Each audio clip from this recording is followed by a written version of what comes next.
An outbreak of food poisoning in Taipei has left 2 people dead and at least 4 critically ill.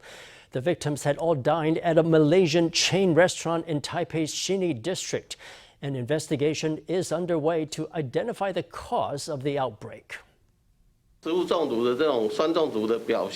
food poisoning caused acidosis. The patient died despite efforts to save him. A second death has been reported in connection to a Polam Kopitiam restaurant in Taipei. The victim was a 66-year-old man surnamed Yang who ate at the restaurant on March 19th. He developed diarrhea that night and went to Shin Memorial Hospital for treatment on March 21st. 他是在3月19号的中午，然后就是点了一份炒粿条。 He ate at the restaurant at midday on March 19th. He had ordered char kway. Later that day, he experienced diarrhea, having about 30 bowel movements.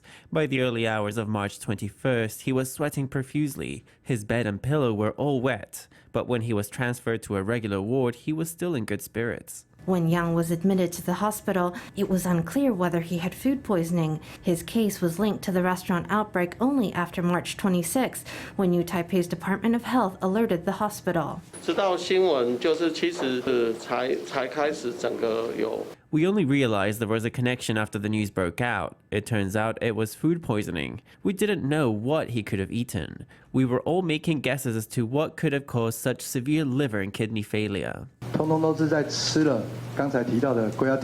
The patients had eaten char or rice noodles and developed symptoms within 12 hours. In a very short time, their conditions deteriorated into liver failure and septic shock. Taipei's Department of Health and the Food and Drug Administration have taken boxes of ingredients from the restaurant for testing. For now, the prime suspect is rice noodles, which were eaten by all patients in the cluster. Some doctors say the noodles may have been contaminated with bongkrecic acid, which is lethal even in small quantities. Whether bongkrecic acid is to blame remains to be investigated. For now, it's all just speculation because we're going to need at least 2 weeks to cultivate microbial cultures. Testing is underway on samples from the restaurant and the patients, which includes stool samples. Polam Kopitiam's branch in Xinyi was scheduled to close permanently on March 31st.